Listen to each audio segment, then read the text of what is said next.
میں تذکرہ کر رہا تھا حضرت رابعہ بصری رحمۃ اللہ علیہا کا، تو ان کو چونکہ قلندر کہا جاتا ہے، جو لوگ مجرد زندگی گزار دیتے ہیں اور مکان سامان اور اپنا دھیان کچھ نہیں ہوتا، بس اللہ کی لو میں لگے رہتے ہیں، انہیں عام طور پر قلندر کے لفظ سے یاد کیا جاتا ہے۔ تو میں نے سوچا کہ ان کے بعد ایک قلندر کی گفتگو آپ سے کر دی جائے۔ ابھی حال ہی میں ان کا عرس بھی جو ہے وہ گزرا ہے، اور ان کے بارے میں بہت سے شکوک و شبہات بھی ہیں، تو آپ اسی کے اندر سے خود ہی حل کرتے جائیے گا۔ نام ان کا ہے سید عثمان مرندی المعروف لال شہباز قلندر رحمۃ اللہ علیہ۔ وہ ہماری جیسے عادت ہے کہ ہم سب سے پہلے جو ہے نا وہ نام پہ پروننسیشن پہ تھوڑی سی گفتگو کرتے ہیں، تو اس کا مطلب یہ ہوتا ہے کہ وہ تھوڑی سی بہتری ہو جائے میرے اندر بھی اور دوسروں میں بھی۔ سید پہ گفتگو ہم کر چکے ہیں۔ آپ کا نام عثمان ہے، عثمان، آپ کے والد گرامی نے آپ کا نام عثمان ہی رکھا، اور یہ نام بتاتا ہے کہ آپ کے والد گرامی کو صحابہ کرام سے بہت محبت تھی، اور آپ نے اپنے نام کو چینج نہیں کیا۔ اس کا مطلب یہ ہوا کہ آپ کو بھی صحابہ کرام سے بڑی محبت تھی، حضرت عثمان غنی رضی اللہ تعالیٰ عنہ سے۔ آپ کے ساتھ جو ہے وہ مرندی لفظ لگتا ہے، لیکن اکثر میں نے لوگوں کو سنا ہے کہ کچھ مروندی کہتے ہیں۔ یہ مروندی نہیں ہے، یہ مرندی ہے۔ ویسے تو بہت سے دلائل ہیں، لیکن بڑی دلیل جو ہے وہ آپ دیکھیے ذرا، یہ دروازہ، اس کے اوپر کیا لکھا ہوا ہے؟ حضرت عثمان مرندی، واو بیچ میں نہیں ہے۔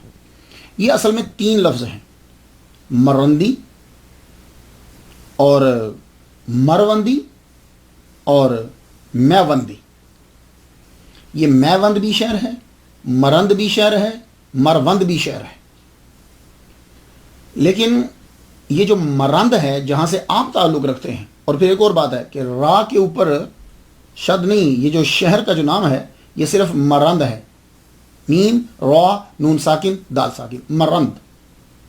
تو یہ مرند جو ہے یہ صوبہ جو مشرقی آذربائیجان ہے ملک ایران کے اندر،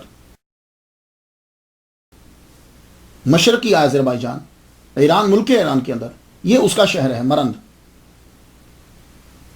اب ایک میوند ہے، یہ بھی شہر کا نام ہے، اور مروند یہ بھی شہر کا نام ہے۔ یہ دونوں افغانستان میں ہیں، یہ ایران میں نہیں ہے، اور آپ جہاں سے تعلق رکھتے ہیں وہ ایران میں ہے۔ تو معلوم یہ ہوا کہ مرندی ہے، نہ مروندی ہے نہ میوندی ہے۔ اس کے بعد ہم آپ کے نام کے ساتھ دیکھتے ہیں شہباز۔ یہ آپ کے نام کا حصہ جو ہے وہ بعد میں بنا، شہباز۔ شاہ باز یہ 2 ہیں لفظ، ان کا مرکب ہے۔ شاہ علیحدہ لفظ ہے اور باز علیحدہ لفظ ہے۔ شاہ کے اندر شاہ کا معنی جو ہے وہ ڈکشنری کی ہوتا ہے بڑا۔ میں اس کی مثال دیتا ہوں آپ کو، جیسے شاہ رگ بڑی وین، شاہ رگ، شاہ توت بڑا توت، شاہ خرچ بڑا شاہ خرچ ہے، تو شاہ میں نے بڑا خرچ کرنے والا۔ شاہکار اس کا شاہکار یعنی بڑا کارنامہ، کارنامے تو ویسے بھی ہیں اس کے بڑے کام ہیں، لیکن یہ اس کا شاہکار ہے۔ اسی طرح شہباز بڑا باز۔ تو شہباز جو آپ کے نام کے ساتھ لگتا ہے اس کا معنی ہوتا ہے بڑا باز۔ آپ کی پرواز، روحانی پرواز کی وجہ سے آپ کو یہ شہباز کا لقب دیا گیا، لقب آپ کا شہباز بنا روحانی پرواز کی وجہ سے۔ ویسے ایک لفظ اور آپ کے نام کے ساتھ، قلندر۔ یہ قلندر کیا ہے؟ یہ تو قلندر کے سے ایک اصطلاحی مراد ہے اور ایک قلندر کا لفظی معنی ہے۔ قلندر جو ہے یہ ایک گروہ ہے، گروپ ہے، ایک فرقہ ہے، کوئی نام دے دیجیے آپ جیسے ریسرچ کریں گے آپ کو ویسے نام مل جائے گا۔ قلندر کہتے کسے ہیں؟ تو کچھ لوگوں نے شاعری کے اندر تشریح کی، محرما و انجم کا محاسب ہے قلندر، محاسب حساب کرنے والا، محاسبہ کرنے والا۔ ایام کا مرکب، یہ لفظ مرکب ہے، مرکب کہتے ہیں جس کے اوپر سوار ہو۔ ایام کا مرکب نہیں، راکب ہے قلندر، کہ یعنی وقت اس کے اوپر نہیں آتا، وہ وقت کے اوپر چڑھ جاتا ہے۔ یہ قلندر کے بارے میں کہا گیا، ایام کا مرکب نہیں کہ ایام اس کے اوپر سوار نہیں ہوتے، وقت اس کے اوپر سوار نہیں ہوتا، وہ وقت کے اوپر سوار راکب ہے یعنی سواری کرنے والا، کلندر اس کے اوپر سواری کرتا ہے۔ اور پھر کہا گیا کہ کلندر ہچ گویت دیدہ گویت، کلندر جو بات کرتا ہے وہ دیکھ کے کرتا ہے۔ یہ کچھ تھوڑی سی تشریحات ہو رہی کلندر کے بارے میں۔ ایک تعریف یہ کی گئی کہ کلندر وہ فقیر ہے جو تجرید و تفرید میں اکمل ہو، دونوں عالم سے بے نیاز، کائنات سے کٹ کر مستغرق فی العبادات، مجاہدات اور ذات حق ہو۔ یہ ایک تعریف کی گئی کہ صرف ذات میں گم ہو اور اسے کسی چیز کی خبر نہ طلب۔ ایک نظریہ ہے کہ کلندر اس ولی کو ٹائٹل دیا جاتا ہے جو مجرد زندگی گزارتا ہے، یعنی ساری زندگی شادی نہیں کرتا۔ جیسے لال شہباز کلندر ہیں، آپ نے شادی نہیں کی۔ آپ کے پیر ابراہیم کلندر، انہوں نے شادی نہیں کی۔ ان کے پیر یا مرید جیسے بھی ہے وہ سید جمال الدین ساؤجی رحمۃ اللہ علیہ، انہوں نے شادی نہیں کی۔ تو کہتے ہیں کہ جو مجرد زندگی گزار دے اس کو کلندر کہا جاتا ہے۔ ایک نظریہ یہ ہے کہ کلندر اولیاء میں سے اللہ کی خاص جماعت ہے جو خاص مقام پہ ہوتی ہے۔ ایک نظریہ یہ ہے کہ اولیاء کا یہ وہ گروہ ہے کہ جو ٹائم کی قید سے آزاد ہوتا ہے، یہ بھی کہا گیا۔ اب کلندر کا جو لفظ ہے اس کا میننگ کیا ہے؟ تو کہتے ہیں کہ یہ اصل میں ٹرکش ورڈ ہے، ترکی زبان کا لفظ ہے۔ کلندر اصل میں یہ ترکی زبان کا لفظ ہے، تو معنی اس کے ہوتے ہیں nomadic person trading in animals like goats and shapes. تو بعد میں یہ لفظ ان کے لیے استعمال ہونے لگا کہ جو پھر پھر کے تبلیغ کرتے ہیں۔ جس طرح نومیڈک پرسن جو ہے نا، نومیڈک پیپل جو ہوتے ہیں نا، یہاں آج ڈیرا لگایا، وہاں آج ڈیرا لگایا، پھر کہاں ان کی کوئی ایک جگہ نہیں ہوتی۔ تو کہتے ہیں اسی طرح یہ کلندر جو ہے یہ بھی ایک جگہ نہیں رکتا، یہ یوں پھر پھر کے تبلیغ جو ہے وہ کرتا رہتا ہے۔ تو بعض نے یہ کہا کہ کلندر فارسی زبان کا لفظ ہے، اس کا معنی ہوتا ہے رند، اوباش، یہ فارسی کے اندر ترجمہ کی۔ لیکن اصطلاح صوفیہ کے اندر جو دنیا و مافیہ سے آزاد ہو جائے اسے کہتے ہیں کلندر۔ اور تاریخ والے یہ کہتے ہیں کہ کلندریہ فرقہ ہے جس کی بنیاد کلندر یوسف نے رکھی تھی، تو اس کا نام کلندر یوسف تھا، اس لیے اب جو عادات اور صفات اس جس گروپ میں پائی جائیں گی اس کو کلندر کہیں گے۔ تو کچھ نے اشعار میں کلندر کے بارے میں یہ کہا کہ کلندر، میرے والد گرامی طالب حسین شاہ، پیر طالب حسین شاہ رحمۃ اللہ علیہ، ان سے سنا تھا میں نے، حالات کے قدموں پہ کلندر نہیں گرتا، ٹوٹے بھی ستارہ تو زمین پر نہیں گرتا، سنتے ہیں سبھی دریا گرتے ہیں سمندر میں، پر کسی دریا میں سمندر نہیں گرتا۔ یعنی سارے کلندر کے آگے جھک جائیں گے، کلندر کسی اور کے آگے نہیں جھکے گا۔ جس طرح آسمان سے ٹوٹا ہوا ستارہ زمین پر نہیں گرتا آگے۔ خیر یہ ایک شاعر کا اپنا تخیل ہے، لیکن سمجھانا وہ یہی چاہتا ہے کہ کلندر کسی کے آگے جھکتا نہیں ہے، وہ اپنی ہی سلطنت میں رہتا ہے اور خود ہی بادشاہ ہوتا ہے۔ اب آ جائیے، ان کے ساتھ ایک لفظ لگتا ہے لال۔ بولنے میں تو کوئی فرق نہیں ہے، ہم اکثر بول دیتے ہیں لال لال، لیکن لکھنے میں فرق آئے گا۔ لکھنے میں کیا فرق ہے؟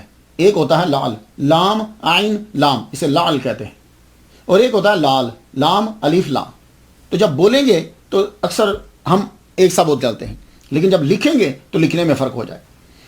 اب سوال یہ ہے کہ شہباز کلندر جو ہیں یہ لال ہیں یا لال ہیں؟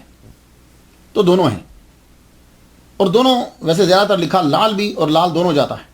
لال کہتے ہیں موتی کو۔ یہ جو موتی ہے یہ اصل میں ایک بڑی سخت چیز ہے، پیدا بڑی نرم شے میں ہوتی ہے۔ شل ہے کے اندر ٹیشوز ہوتے ہیں، نازک سے ٹیشوز، ان ٹیشوز کے اندر یہ ہارڈ چیز رب پیدا کر دیتا ہے۔ اس کا فارمولہ سائنس میں اگر آپ جائیں گے تو اس کا فارمولہ جو ہے وہ CaCO3 ہے، یعنی کیلشیم اور کاربونیٹ جو ہے، اللہ اس کی مقدار ذرا زیادہ ہوتی ہے، کیلشیم اینڈ کاربونیٹ۔ یہ اب دیکھیے کہ رب تعالیٰ کس طرح جمع کر کے اس کو، اسے موتی کہتے ہیں ہماری زبان کے اندر۔ تو یہ جو ہے یہ لال ہے، لال۔ اور واقعی حضرت عثمان مرندی رحمۃ اللہ علیہ صوفیہ کرام کے اندر لال ہے، موتی ہے۔ لیکن بعض نے کہا کہ یہ لال ہے، لام الف لام۔ تو جب لال ہوگا تو لال کا معنی جو ہے فارسی زبان میں لفظ اس کا معنی سرخ ہوتا ہے۔ ویسے فارسی میں لال اور لال دونوں موتی کے معنی میں استعمال ہوتے رہتے ہیں، لیکن اردو کے اندر جب ہمیں ریڈ کہنا ہو تو پھر لال کہتے ہیں، اور جب موتی کہنا ہو تو لال کہتے ہیں۔ تو ریڈ کے لیے لفظ لال، لام الف لام۔ لیکن سوال یہ ہے کہ حضرت عثمان مرندی رحمۃ اللہ علیہ کو لال کیوں کہا جاتا ہے؟ تو بعض نے کہا جو لال جو کہتے ہیں وہ تو بات سمجھ میں آ گئی، تو جو لال کہتے ہیں وہ کیوں کہتے ہیں؟ تو کہتے ہیں کہ ان کو لال اس لیے کہا جاتا کہ یہ سرخ رنگ کے کپڑے پہنتے تھے. تو اگر یہ سرخ رنگ کے کپڑے پہنتے تھے تو اس پہ پھر اعتراض آئے گا اسلام شریعت کی جانب سے. تو میں آپ کو ایک جواب دے دوں جو میری تحقیق ہے. اب دیکھیے اولیاء کرام کے بارے میں جو کچھ لکھا گیا وہ عقیدت مندوں نے لکھا. جس کا جو من چاہا اس نے لکھ دیا، جو اس کی سمجھ میں آیا، جو اس نے سنا، نہ اس نے ریسرچ کی نہ تحقیق کی، جو سنا جو اس کے من میں آیا اس نے لکھ دیا اولیاء کرام کے بارے میں. تو جیسی جانچ پڑتال میرے محمد صلی اللہ علیہ وآلہ وسلم کی سیرت پہ ہے، ان کی احادیثوں پر ہے، ویسی جانچ پڑتال ان کے بارے میں نہیں ہے. یہی وجہ ہے کہ کرامتیں ایک دوسرے کے ساتھ ملتی ہیں، بندوں کی ملاقات ایک دوسرے کے ساتھ ہوتی رہتی ہے، لیکن جو ہے وہ معلوم نہیں پڑتا. تو آپ جو سرخ کپڑے پہنتے ہیں، میری ریسرچ یہ ہے کہ یہ صرف اس وقت آپ کے اوپر سرخ چادر دی جاتی تھی جب آپ جذب کی کیفیت میں ہوتے تھے. یہ میری تحقیق ہے. آپ نے خود کا تعارف جو ہے وہ ملامتی فرقے میں کروایا. جیسے آپ کی بہت بڑی مشہور غزل ہے، اس کے اندر آپ فرماتے ہیں منم عثمان مرندی کہ یار خواجہ منصورم. اب اس میں دیکھیے آپ اپنا تعارف عثمان نام بتا رہے ہیں، تو کتنا پیار ہے آپ کو صحابہ کرام سے. اس لیے جتنے بھی ان کے چاہنے والے ہیں ان کو چاہیے کہ حضرت عثمان غنی رضی اللہ تعالیٰ عنہ کی عزت کرے. منم عثمان مرندی کہ یار خواجہ منصورم ملامت می کنم خلقے و من بردار می رقصہ. میرا نام عثمان ہے، مرندی ہے، اور خواجہ منصور جو ہیں وہ میرے دوست ہیں. ملامت می کنم خلقے، مخلوق جو ہے وہ مجھ پہ میری ملامت کرتی ہے مجھ پہ. وہ من بردار می رقصم، میں یہ بوجھ اٹھائے جو رقص کرتا رہتا. تاریخ پیدائش کے اندر وہی جو مسئلہ ہے شروع میں چلتا ہے وہی چل رہا ہے. اس کے اندر بھی تاریخ پیدائش جو ہے وہ میں نے کافی ساری پڑھنے کے بعد، جس پہ زیادہ ریسرچ تحقیق اور لوگ جمع ہوئے، جمہور جو ہیں وہ 1178 عیسوی ہے، جس کا ابھی 2013 جا رہا ہے، اور 573 ہجری بنتا ہے. آپ 1178 میں ازبک قبیلہ جو خاندان امام جعفر صادق سے تھا اس میں آپ پیدا ہوئے. آپ کا جو قبیلہ تھا نا یہ ازبک قبیلہ تھا. اب آپ کہیں گے جی ازبک میں سید کہاں سے آ گئے، تو پھر بنگالیوں میں کہاں سے آ گئے، اردو اور پنجابی میں کہاں سے آ گئے؟ تو یہ ہوتا کہ کسی نے شادی کی، امام جعفر صادق کی اولاد میں سے کسی نے شادی کی ازبک کے اندر، تو وہ جو ہے آگے نسل جو ہے وہ چلتی رہی. اور وصال جو ہے وہ آپ کا یہ 1274 میں ہے. تو گویا کہ حضرت عثمان مرندی رحمۃ اللہ علیہ المعروف لال شہباز قلندر 97 سال جو ہیں وہ زمین کے اوپر چیے. آپ کے والد کا نام سید کبیر الدین جعفری رحمۃ اللہ علیہ. آپ کے آباء و اجداد پہلے عراق میں آئے، عراق سے مشہد میں آئے، مشہد سے مرند آئے. یہ بات یاد رکھیے. تو کبیر الدین جو ہیں سید کبیر الدین یہ مرند میں رہتے تھے، بڑے زاہد اور عابد، ہر وقت عبادت میں مصروف رہتے. ایک مرتبہ خواب دیکھتے ہیں. خواب کیا ہے کہ آبشار ہیں، خوبصورت درخت، پرندے چہچہا رہے ہیں، بڑا اچھا خوبصورت باغ ہے، اور ایک بچہ نمودار ہوا، اور وہ بچہ کہتا ہے کہ مجھے یہاں سے نکالو. آپ صبح اٹھے نماز پڑھنے چلے گئے. آپ نے کہا ایسے ہی خواب آتا ہے. دوسرے دن پھر وہی خواب آیا، خوبصورت پرندوں کی آوازیں، آبشار ہے، نہر بہ رہی ہے، باغ ہے، سبزہ ہے، ہریالی. تو بچہ ایک دم نمودار ہوتا ہے، مجھے یہاں سے نکالو. تو آپ فرماتے ہیں کہ یہاں سے جنت سے باہر آنا کوئی افضل ہے؟ تم یہاں جنت میں رہ رہے ہو. تو بچے نے جواب دیا ہاں، بعض اوقات دنیا میں ظاہر ہونا جو ہے یہ بھی اچھا ہوتا ہے. ہم نے کہا اچھا. آنکھ کھلی، نماز پڑھنے کے لیے گئے. بڑے دوسرے دن بھی سیم خواب جب آئے نا تو آدمی ذرا تھوڑا سا سوچنے لگ جاتا ہے. ایک بزرگ جب سب مسجد سے چلے گئے تو وہ بزرگ اٹھے اور قریب آئے ان کے سید کبیر الدین رحمۃ اللہ علیہ کے. آ کے کہنے لگے لڑکے کچھ پریشان ہو تم؟ کہا حضور ایک خواب آیا ہے اس کے لیے پریشان ہو. کہا کیا خواب ہے؟ کہا ایک بچہ ہے 2 دن سے ظاہر ہوتا ہے ایسے باغ سے، کہتا ہے کہ مجھے یہاں سے نکالو. تو میں اسے کہتا ہوں کیا جنت سے باہر نکلنا افضل ہے؟ تو آج رات جو خواب آیا تو وہ کہتا ہاں دنیا میں ظاہر ہونا بھی اچھا ہے. تو وہ بابا پوچھتے ہیں سید تیری شادی ہوگی؟ کہا حضور نہیں. فرمان لگے جاؤ، وہ بچہ یہی کہہ رہا ہے، وہ تیرا بیٹا ہے، تو اس کا یہ اشارہ ہے کہ تم فوراً شادی کرو. آپ نے فرمایا اچھا، جو اللہ تعالیٰ کرم فرمائے. تو آپ مرند شہر میں رہتے تھے تو وہاں کا حاکم جو ہے سلطان شاہ، اس کو خواب آیا کہ تم اپنی بیٹی کی شادی جو ہے وہ سید کبیر الدین سے کر دو. تو آپ کا خاندان تو مرند میں پہلے ہی مشہور تھا، امام جعفر صادق کی اولاد سے ہیں. تو سلطان شاہ نے اپنی بیٹی کی شادی سید کبیر الدین سے کر دی. جب شادی ہوئی تو ان کے ہاں جو بیٹا پیدا ہوا وہ دنیا میں لال شہباز قلندر کے نام سے مشہور ہوا. آپ نے اپنے بیٹے کا نام عثمان رکھا. یہ نام رکھنا یہ بتلاتا ہے کہ جعفر صادق رحمۃ اللہ علیہ کی اولاد ہونے کے باوجود آپ کو حضرت عثمان غنی رحمۃ رضی اللہ تعالیٰ عنہ سے محبت ہے. آدمی دشمنوں کے ناموں پہ اپنے بچوں کے نام نہیں رکھتے, دوستوں کے ناموں پہ نام رکھے جاتے. ابتدائی تعلیم والد گرامی زاہد و عابد آل رسول اور ماں سلطان شاہ کی بیٹی, تو کیا تعلیم کی کمی ہوگی؟ ادب آداب تو مروجہ علوم تو گھر میں ہی سیکھ لیے. قرآن مجید جو ہے وہ حفظ کر لیا. مرند کے جتنے بھی مدارس تھے آپ نے وہاں علم حاصل کیا. 18 سال کے ہوئے تو آپ کے والد گرامی سید کبیر الدین کا انتقال ہو گیا, اور جب آپ 20 سال کے ہوئے تو آپ کی والدہ محترمہ کا انتقال ہو گیا. تو یہ 2 ہی تو زنجیریں تھیں, یہ 2 ہی تو کشش منبع تھے کہ جن کی وجہ سے یہ مرند میں رہ رہے تھے. جب دونوں کا وصال ہو گیا تو لال شہباز قلندر رحمۃ اللہ علیہ نے مرند کو چھوڑ دیا. مرند چھوڑ کر آپ بغداد جو ہے وہ تشریف لے گئے. آپ نے جتنا سیکھ سکتے ہیں, آپ خود اندازہ لگا لیجیے کہ ایک عام نارملی امیر آدمی جو ہے وہ اپنے بچے کو کتنا سکھاتا ہے. تو یہ تو سلطان شاہ کے نواسے اور آل رسول کے بیٹے, تو جو چیزیں جدھر سے آتی ہیں وہ سب کی سب سیکھ لی ہیں. کوئی ایسی چیز کم ہی ہوگی کہ جو آپ کو سیکھنا ہے ابھی, لیکن پھر بھی طلب ہے کہ میں زیادہ سیکھوں. تو جب تک والد گرامی اور والدہ ماجدہ رہیں تب تک آپ مرند میں رہے. جب وہ دنیا سے رخصت ہو گئے تو 20 سال کے آپ ہوئے تو آپ نے مرند کو چھوڑ دیا, آپ بغداد روانہ ہوئے. وہاں جا کر پھر آپ نے علم حاصل کیا, عربی, فارسی, قرآن, حدیث, خاص طور پر صرف اور نحو عبور حاصل آپ کو. کیوں؟ اور علم لسانیات, زبان کے تو انگریزوں نے بھی یہ لکھا ہے کہ آپ لسانیات کے ماہر تھے, اور صرف و نحو گرامر کے بھی آپ ماہر تھے. اس کے علاوہ بھی باقی آپ نے زبانیں سیکھی. ترکش بھی آپ کو آتی تھی, پرشین آپ کو آتی تھی, عربی آپ کو آتی تھی, سندھی زبان بھی آپ نے آ کر سیکھ لی, سنسکرت بھی آپ نے آ کے سیکھی. یہ کافی ساری زبانیں جو ہیں وہ آپ کو آتی تھی. بغداد میں رہ کر آپ نے باقی علم حاصل کیا. اس کے بعد آپ تصوف میں جانے لگے. امام موسیٰ کاظم رحمۃ اللہ علیہ کی کے روزے کے اوپر آپ دعا پڑھ رہے ہیں, فاتحہ پڑھ رہے ہیں. یہ امام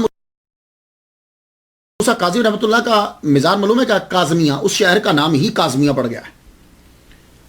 وہاں آپ کی ملاقات جو ہے, یہ بغداد عراق کے اندر ہے, کاظمیہ شہر.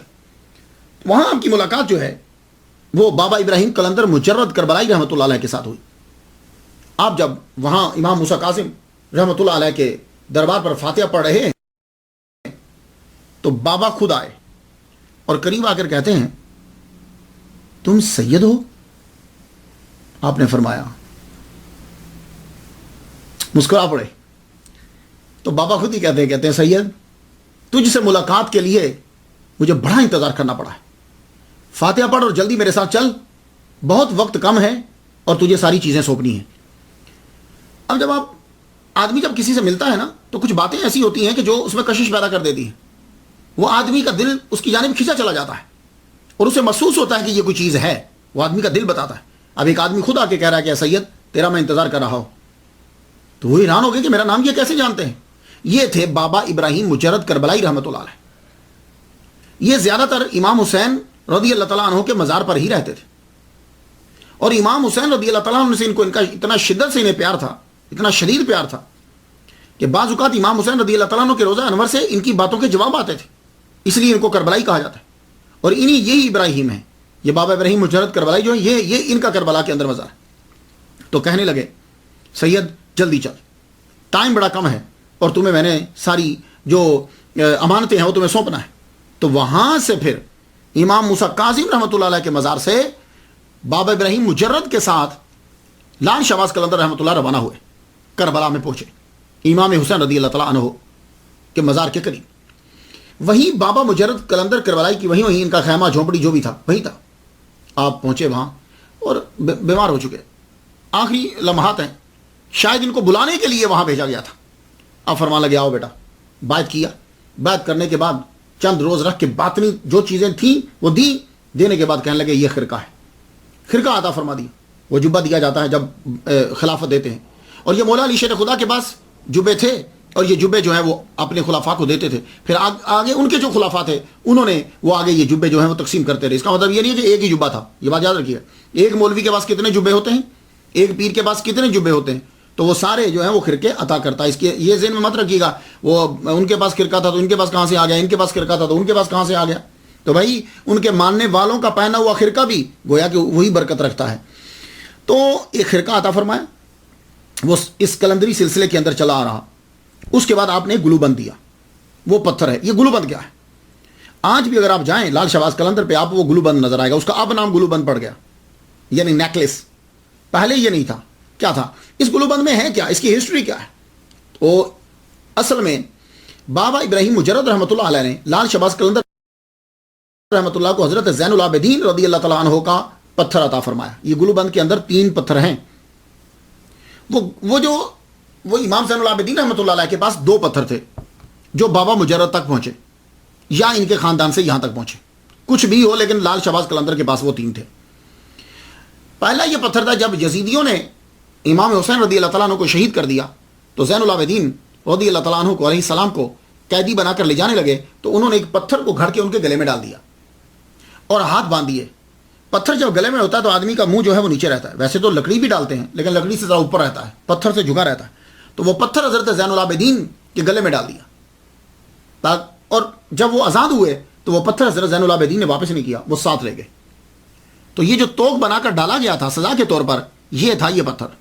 یہ پتھر یا تو ان کی نسل سے چلتا آ رہا تھا تو ان کے پاس تھا, یا بابا مجرد کے پاس تھا, بابا ابراہیم کے پاس, تو انہوں نے ان کو عطا کیا. ایک یہ پتھر تھا. دوسرا پتھر تھا کالے رنگ کا, بلیک, جو آج سارے مل کر آج موجود ہیں گلو بند کے اندر. دوسرا پتھر تھا بلیک کلر کا. یہ بھی حضرت زین العابدین رضی اللہ تعالیٰ عنہ کے پاس تھا.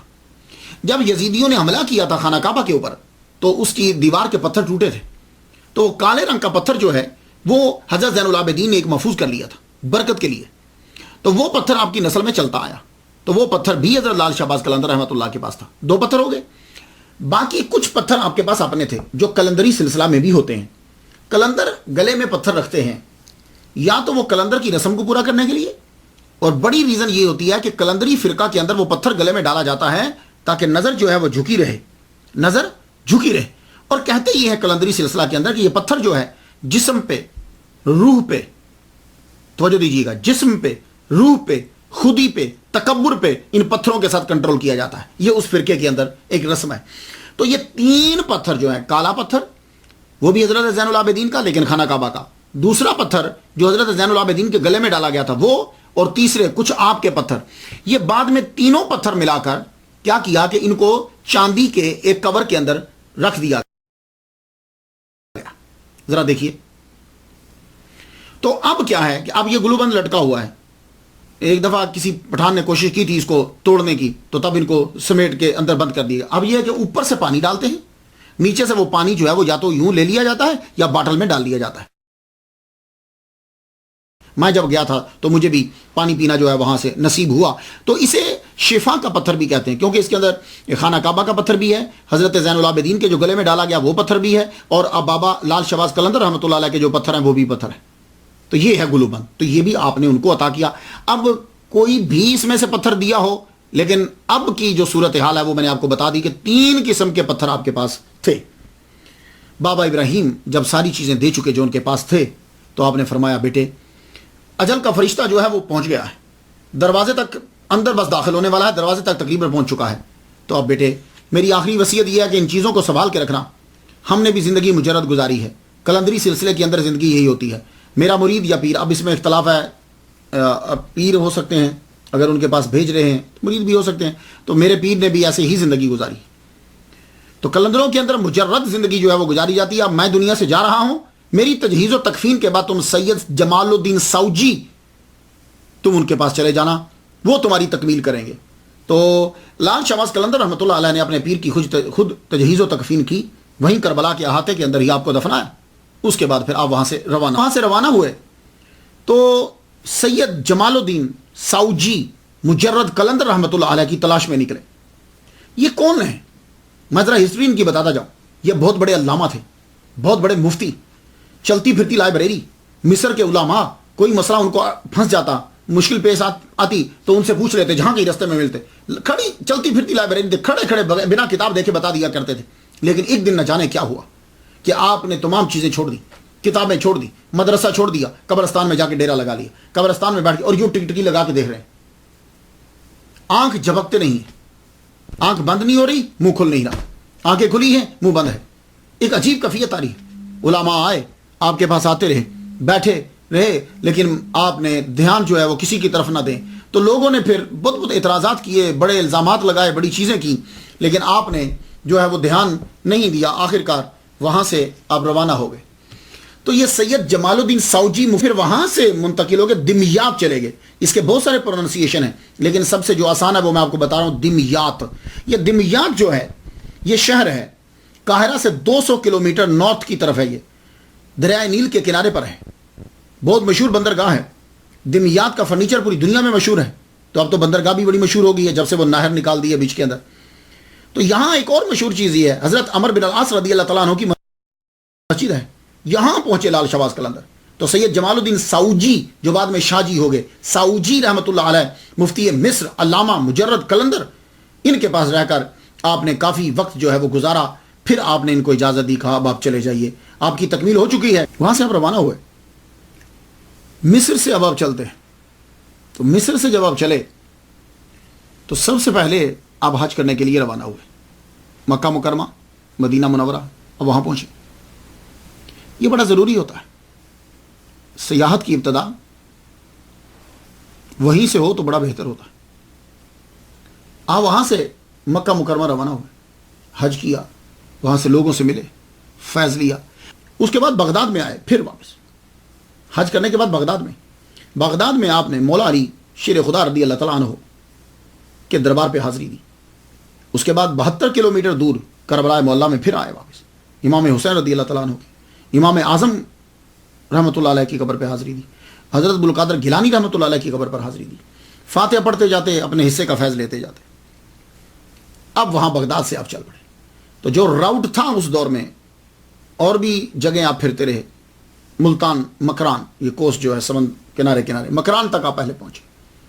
مکران میں آپ نے قیام کیا. یہاں آپ نے پنج گور، بلوچی زبان میں پنج گور کی وادی میں آپ نے قیام فرمایا. یہ ضلع مکران کی 3 تحصیلوں میں سے ایک تحصیل ہے. بلوچستان، صوبہ بلوچستان کا ضلع مکران، مکران کی آگے 3 تحصیلیں، 3 تحصیلوں میں سے پنج گور ایک تحصیل ہے. وہاں آپ نے قیام فرمایا. کچھ دیر رکے، اس کے بعد پھر آگے بڑھے. بلوچستان میں وہ جگہ دشت شہباز کے نام سے مشہور ہے. کہتے ہیں کہ وہاں بھی آپ نے قیام کیا، اور بہت سے بلوچی جو ہیں آپ کے فالوور ہوئے اور آپ نے ان کو تبلیغ کی. اس کے بعد منگھو پیر کے اندر بھی آپ آئے، جسے منگو پیر بولتے ہیں. منگھو پیر کے اندر بھی آپ آئے. وہاں پہاڑی ہے، پہاڑی کے اوپر آپ نے چلا کاٹا ہے. اور یہ جو نیچے پیر صاحب ہیں، منگھو پیر جو ہیں، یہ اصل میں کہتے ہیں کہ بابا فرید الدین گنج شکر رحمۃ اللہ علیہ کے مرید ہیں. گاڈ نوز بیٹر، اس میں بھی بہت سی سٹوریز ہیں. سید حاجی شیخ حسن سلطان بتایا جاتا ہے ان کا نام. تو کہتے ہیں کہ وہ جو چشمہ پیدا ہوا تھا، فاؤنٹین جو نیچے سے نکلا ہے، وہ لال شہباز قلندر رحمۃ اللہ علیہ کی کرامت ہے. آپ اوپر چلا پہ بیٹھے تھے، نیچے اللہ تعالیٰ نے آپ کے لیے پانی. خیر، اس کے بعد پھر کہتے ہیں کہ آپ ملتان آئے.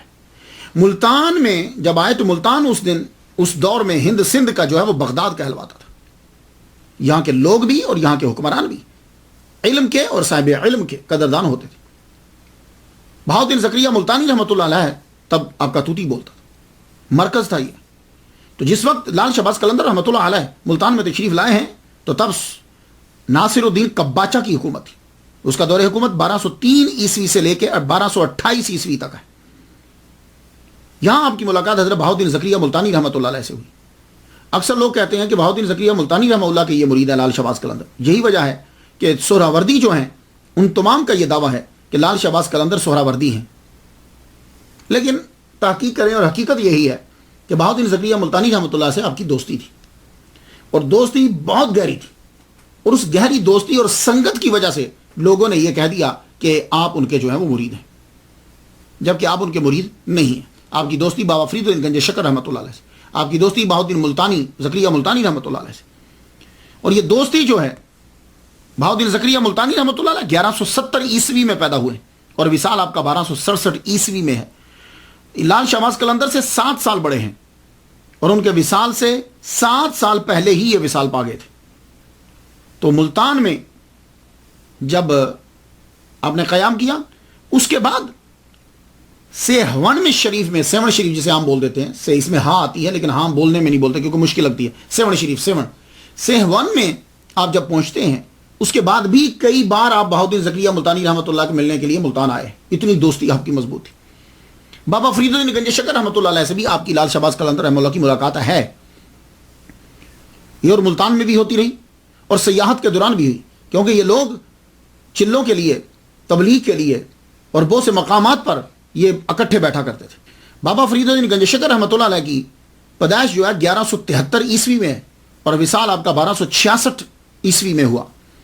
تو آپ لال شہباز قلندر رحمۃ اللہ سے 4 سال بڑے ہیں، اور قلندر کے وصال سے 8 سال پہلے آپ کا جو ہے وہ وصال ہو گیا۔ تو معلوم ہوا کہ آپ کی ملاقات بھی ان سے ممکن ہے اور ہوئی آپ سے۔ تو جو بھی ملاقات جب کسی بزرگوں سے کروائی جاتی ہے تو پلیز صرف اتنا دیکھ لیا کریں کہ کیا اس دور میں وہ ولی زندہ بھی تھا کہ نہیں، کیا اس دور کے اندر وہ ولی کی اتنی عمر تھی کہ یہ جا کر وہاں بیٹھتے، یہ بھی ذرا دیکھ لیا کریں، کیونکہ ہمیں بہت ساری چیزوں پہ پھر دوبارہ سے دھیان دینا ہے۔ صرف اتنا ہی نہیں کہ فلاں صاحب نے یہ لکھ دیا ہے تو ہم اسی طرح لکھ دیں۔ جیسے لال شہباز قلندر رحمۃ اللہ علیہ کی ملاقات بو علی شاہ قلندر رحمۃ اللہ علیہ کے ساتھ اس طرح بتلائی جاتی ہے، اور دیو مالائی قصے بیان کیے جاتے ہیں کہ جیسے یہ اسلام کا کوئی حصہ نہیں ہے بلکہ ماں بھارت کا کوئی ایک کریکٹر ہے۔ عجیب عجیب قسم کی سٹوریاں میں پڑھتا ہوں، لیکن میں وہ بیان نہیں کرتا، ٹائم نہیں ہوتا۔ تو ایک بات یاد رکھیے گا، لال شہباز قلندر رحمۃ اللہ علیہ اور بو علی شاہ قلندر ملاقات ہو سکتا ہے، پاسبل ہو سکتا ہے کہیں ہوئی ہو، میں انکار نہیں کرتا، لیکن جو یہ کہا جاتا ہے کہ لال شہباز قلندر اجازت لے کر آئے بو علی شاہ قلندر سے یہاں، یہ ٹوٹلی رانگ ہے، ٹوٹلی غلط ہے۔ وہ کس طرح؟ سن لیجیے، بو علی شاہ قلندر رحمۃ اللہ علیہ 1209 میں پیدا ہوئے ہیں، غور سے سنیے گا، بو علی شاہ قلندر 1209 میں پیدا ہوئے ہیں۔ آپ لال شہباز قلندر رحمۃ اللہ علیہ سے 32 سال چھوٹے ہیں، 32 سال چھوٹے ہیں آپ۔ اور جب لال شہباز قلندر 1227 میں سیون شریف میں سیہون میں داخل ہوئے تو بو علی شاہ قلندر رحمۃ اللہ کی عمر ٹوٹلی 17 سال تھی، 17 سال کے لڑکے تھے تب، 17 سال کی عمر تھی آپ کی۔ اب باقی ساری سٹوریز کا اندازہ آپ خود لگا لیجیے، تو تب آپ کی عمر کتنی تھی؟ 51 سال کے 50 سال کے قریب تو تھی آپ کی عمر جب آپ سیہون شریف میں داخل ہوئے۔ تو اب خود سوچئے کہ باقی یہ سٹوریز اور یہ کیا ہوگا۔ اور جب لال شہباز قلندر رحمۃ اللہ علیہ بہاؤالدین زکریا ملتانی رحمۃ اللہ علیہ کے ساتھ، بابا فرید الدین گنج شکر رحمۃ اللہ علیہ کے ساتھ روحانیت کے اعلیٰ مقامات کی سیر کر رہے تھے، تب بو علی شاہ قلندر رحمۃ اللہ کی عمر ٹوٹلی 20 سال تھی، اس سے بھی کم تھی۔ تو آپ نے جا کر سیہون شریف میں جا کے قیام کیا۔ سیہون شریف میں تقریباً 1227 میں یا اس سے آگے آپ جو ہیں وہاں پہنچے، کیونکہ 50 سال کی عمر تک تو آپ کو وہاں پہنچنا چاہیے۔ باقی کے واقعات اور باقی کی چیزیں یہ بتاتی ہیں کہ تقریباً اتنی عمر میں آپ پہنچ گئے ہیں۔ کچھ لوگ یہ ثابت کرنا چاہتے ہیں کہ آپ وہاں پہنچے تو صرف 10 سال 11 سال رہے، لیکن نہیں، وہ جو واقعات ہیں اور آپ کی جو باقی چیزیں ہیں وہ یہ تقاضا کرتی ہیں کہ بہت سارا وقت ہو جو آپ نے وہاں صرف کیا ہے، تو آپ وہاں پہنچے۔ یہ سیہون شریف جو ہے، یہ سیہون شریف یہ شہر آج ملک پاکستان کے صوبہ سندھ کے ضلع جامشور کا ایک شہر ہے، جس کی آبادی 2013 کے مطابق تقریباً 10 لاکھ ہے۔ کچھ لوگوں نے یہ لکھا ہے کہ 1251 میں عیسوی میں سیہون شریف میں آپ آئے تو تب آپ کی عمر 73 سال بنتی ہے۔ آپ 51-50 سال کی عمر میں بہت لیٹ بھی آئے ہیں، تو 50 سال کی عمر میں سیہون شریف کے اندر آپ نے قیام جو ہے وہ جا کے فرما دیا۔ اور آپ اب سوال یہ ہے کہ آپ نے سیہون شریف میں ہی قیام کیوں کیا، کسی اور جگہ کیوں نہیں گئے؟ تو ایک تو جواب یہی ہوتا ہے کہ اللہ کی طرف سے آرڈر یہی تھا، لیکن آپ کے آنے سے پہلے آپ کے تذکرے کی ہاں سیون شریف میں ویسے تو ہاں آتی ہے، میں آپ کو پہلے بتا چکا ہوں، لیکن بولنے میں سیون جو ہے وہ آسان لگتا ہے۔ وہاں آپ کے تذکرے پہلے شروع ہو چکے تھے۔ یہاں حکومت تھی راجہ جیر، اس کو چوبٹ، چوپڑ، چوپٹ، یہ سارے پروننسیشن ہے اس کے۔ اسے چوپٹ راجہ چوپٹ، راجہ چوبٹ، یہ راجہ چاپڑ، بہرحال بہت سے نام میں نے پڑھے ہیں۔ تو راجہ جیر بھی اس کا نام ہے، اس کی حکومت تھی۔ اور آپ کو معلوم ہے کہ جب کنٹرول سخت نہ ہو تو پھر کیا ہوتا ہے؟ بد انتظامی، نا انصافی۔ اور جب یہ بد انتظامی آ جاتی ہے نا تو پھر فحاشی اور چوری بڑھتی ہے۔ اور یہی حال یہاں کا تھا۔ فحاشی قانون کے اندر، حکومت کے اندر ہو رہی تھی۔ پورا ایک بازار تھا، بازار حسن، اور وہاں یہی کام ہوتا تھا۔ مسلمانوں کی تعداد بہت کم تھی، ہندوؤں کی حکومت، ہندوؤں کی اکثریت، ہندوؤں کا راج۔ اور آپ کے آنے سے پہلے تذکرہ کس طرح شروع ہوا؟ پہلے تو راجہ جیر کو نجومیوں نے بتایا. آپ کو معلوم ہے کہ یہ جو ہندو جتنے ہیں نا، یہ اپنی روزمرہ کی زندگی کے اندر نجومیوں سے بار بار پوچھتے ہیں. یا تو راجوں کے پاس تو اپنا نجومی رہتا ہے، ان نجومیوں کے پاس جانا نہیں چاہیے. یہ جو مسلمان جاتے ہیں 40 دن تک اس کی نمازیں قبول نہیں ہوتی. یہ جو ہاتھ آدمی دکھاتا ہے نا جا کے، ان کے پاس مت جایا کرو، سختی سے حضور صلی اللہ علیہ وسلم نے منع فرمایا ہے.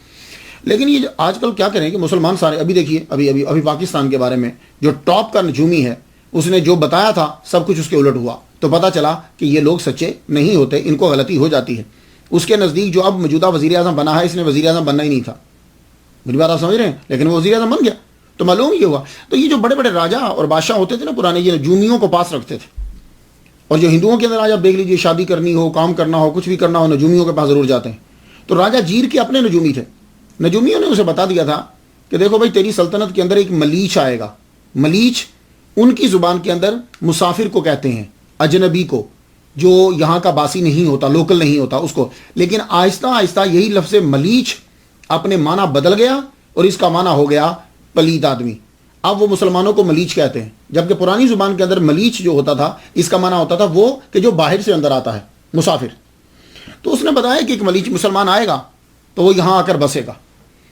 تو اس نے بات سنی نہیں. اور اس کے بعد دوسری علامت جو ہے وہ یہ تھی کہ 7 شریف کے اندر ہی ایک قلندر دیوانہ وہ آوازیں لگایا کرتا تھا، میرا مرشد آ رہا ہے. اور کھڑا بھی بالکل راجہ جیر کے محل کے سامنے ہوتا، میرا مرشد آ رہا ہے، تم سب اس کا استقبال کرو، اسی میں تمہاری بھلائی ہے، میرا مرشد آ رہا ہے. وہ یہ انہوں نے 1 دن سنا، 2 دن سنا، 3 دن سنا. اب دیکھیے کہ ایک آدمی اپنی آواز کسی اور جگہ پہ جا کے بلند کرے تو چلو برداشت میں آ جاتی. ایک آدمی ڈائریکٹ سن رہا ہے اور وہ بھی ہندو اور اوپر سے راجا. اب وہ سنے کہ بھائی ایک مسلمان کی تو بات کر رہا ہے. اس کو روکا نہیں، رکا، مارا، شاید چپ کر جائے، مارنے سے بھی پکڑ کے اندر بند کر دیا. پھینٹی لگاؤ روز اس کو. مسلمانوں کی آمد کی خبر دیتا ہے اور مسلمانوں کی جے جے کار کرتا ہے، ہماری نہیں، مارو اس کو. بڑا مارا، زنجیروں سے باندھ دیا. تو وہ بودلا جو تھے، وہ جو بھی تھے، وہ جگہ کو صاف کرتے بیٹھے اور ایک ہی نعرہ لگا، میرا مرشد آ رہا ہے، میرا مرشد آ رہا ہے. تو اسی جگہ میں آپ تشریف لائے. تو دیکھیے ہمارے اور اولیاء کرام کے اندر بڑا فرق ہے. ہم لوگ جب پڑھ لکھ جاتے ہیں، ڈگری لے لیتے ہیں، تو ہم ڈھونڈتے ہیں ایسی نوکری ملے کہ جس میں سکون ہو، آسانی ہو. اولیاء کرام کو میں نے دیکھا ہے کہ جب یہ پڑھ لیتے ہیں، سارا علم حاصل کر لیتے ہیں، تو ایسی جگہ جا کے نوکری ملتی ہے جہاں مشکلات ہوں اور پریشانی ہو، وہاں جا کر ان کو نوکری ملتی. اب دیکھیے کہ اتنا پڑھنے کے بعد ماہر لسانیات ہیں، گرامر کے اندر ایکسپرٹ ہیں، کئی زبانوں کے ماہر، یہ علم قرآن حدیث سب جانتے ہیں. نوکری آ کے کہاں ڈھونڈی؟ سب سے مشکل جگہ، کہ جہاں ہندوؤں کی حکومت، ہندوؤں کی اکثریت. اور رکے کہاں آگے؟ کہ اس جگہ کے آغاز میں رکے کہ جس کے آگے سارا پورا بازار طوائفوں کا ہے. وہاں آ کر لال شہباز قلندر نے ڈیرا لگا لیا. کتنی مشکل جگہ، کتنی مشکل نوکری. جب ڈیرا آپ نے لگا لیا تو لال شہباز قلندر رحمۃ اللہ علیہ اکیلے نہیں آئے تھے، آپ کے ساتھ درویشوں کی ایک پوری جماعت تھی. آ کے ڈیرا آپ نے لگا لیا. اب ہوتا کیا ہے کہ یہ جو بازار حسن ہوتا ہے نا، دن کے وقت یہاں اندھیرا لگتا ہے اور روشنی رات کے وقت ہوتی ہے. دن کے وقت سب کچھ چیزیں بند ہو جاتی ہیں اور رات کے وقت ہر شے جو ہے وہ کھل جاتی ہے. اب جب رات ہوئی تو لوگ آنے لگے. اب جب آئے تو دیکھا کہ آغاز ہی میں ہی، بازار کے شروع میں ہی فقیروں کا ڈیرا ہے. تو آپ اپنا خیمہ لگا کے دروازے کو کھلا رکھ کے آپ وظیفے میں مشغول ہو گئے. جو ہی وہ انٹر ہوں، ایک عجیب سا ایک جھجک اور دبدبہ اور ہیبت طاری ہو جائے ان لوگوں کے اوپر، بڑے پریشان ہوں. تو یہ پہلی رات تھی. آدھے چلے گئے، آدھے آگے گزر گئے، آدھے واپس چلے گئے. تو کام ذرا ماند پڑ گیا، گاہک کم ہوئے. خسر پسر شروع ہوئی. کہنے لگے یار آج گاہک کچھ کم آئے ہیں، پتہ تو کرو کیا وجہ کیا ہے. لوگ آپ کو پتا بازار میں پھرتے ہی رہتا ہوں، بتایا یار کچھ لوگ آئے ہیں، آ کے ڈیرا لگا لیا بازار کے شروع میں انہوں نے. صبح کے وقت سب گئے. کہنے لگے او تمہاری وجہ سے لوگ جو ہیں وہ کم آئے ہیں، تم یہاں سے اپنا ڈیرا ہٹا لو. آپ نے فرمایا بھئی دیکھو ہم اللہ کے بندے ہیں، اس کی زمین کے اوپر آ کے بیٹھے ہوئے ہیں. یہ تمہارے نہ تو بازار کے اندر ہے، نہ یہ تمہاری ملکیت، ہم باہر بیٹھے ہوئے، ہم تو اللہ کے حکم کے پابند ہیں. یہ درویشوں سے گفتگو ہو رہی ہے. واپس چلے گئے یہ لوگ. باقی بات تو ٹھیک تھی. دوسرے دن کیا ہوا کہ دوسری جب رات ہوئی، اب لوگ جو پہلی رات آئے تھے اس سے بھی کم آ گئے. تو لوگوں سے پوچھا جاتا تم آتے کیوں نہیں؟ کہنے لگے جو ہی داخل ہوتے ہیں تو ایک دل پہ دبدبا، روب طاری ہو جاتا ہے، ایک شرم سی محسوس ہوتی ہے. اب دوسری رات جب بالکل ہی ماند پڑ گیا تو اب طوائفیں جو ہیں وہ خود آئیں، طوائفیں خود آئیں اور آگے درویشوں سے بات کرنے لگی. تو انہوں نے کہا ہم سے بات مت کرو، جاؤ ہمارے شیخ کے پاس جاؤ، ہمارے پیر کے پاس جاؤ. کہا وہ خیمے میں ہے. اب آپ کو معلوم ہے کہ یہ بات تو ہوتی ہے، مولوی، درویش، ولی کامل جب ان کے سامنے لوگ آتے ہیں تو شرم تو محسوس کرتے ہیں. سر کو انہوں نے ڈھانپ لیا، اندر گئی، داخل ہو کے کہنے لگی ہم یہ تو نہیں جانتے کہ آپ کون ہیں، کیوں آئے ہیں آپ، لیکن ہم آپ کو اتنا بتا دیں کہ آپ کی وجہ سے ہمارا کاروبار ٹھپ ہو گیا ہے. لال شہباز قلندر رحمۃ اللہ علیہ، آپ کے گلے میں وہ پتھر رہتا تھا، اس کی وجہ سے سر جھکا رہتا تھا. سر جھکائے، اپنے عورتوں کے چہرے کو نہیں دیکھا، سر جھکائے، فرمانے لگے، کہنے لگے دیکھو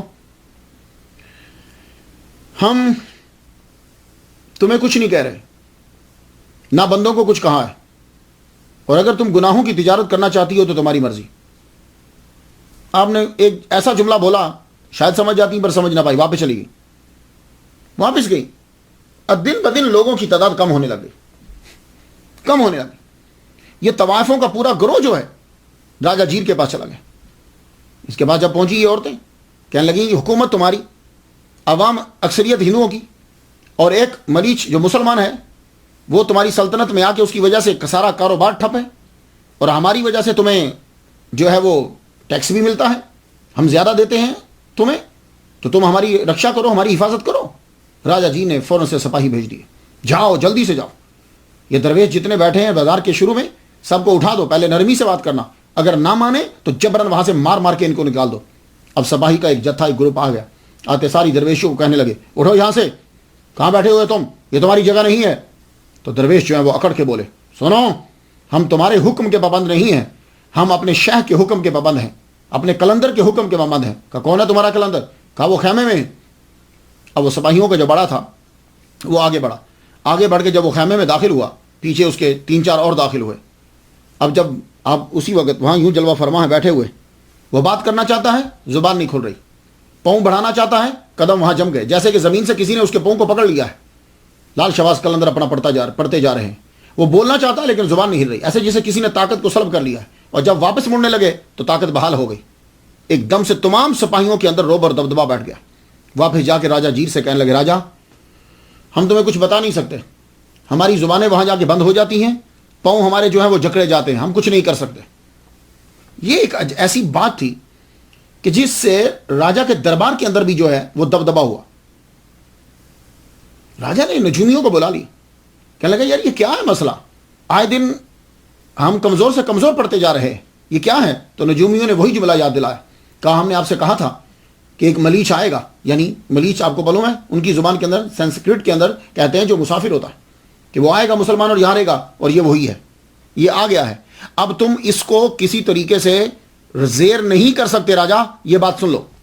لیکن آپ کو معلوم ہے کہ جو اس سیٹ کے اوپر بیٹھ جاتا ہے نا، وزارت کی، بادشاہت کی سیٹ پر، اس کا دماغ کی پرواز کہیں اور ہی ہوتی ہے. کیا لگا لو دولت سے کیا نہیں ہو سکتا، میں اپنی دولت کے ساتھ ان کو یہاں سے لالچ دے کے نکال دوں گا. یہ رہنا ہی چاہتے ہیں نا تو کہیں اور جا کے چلے جائیں.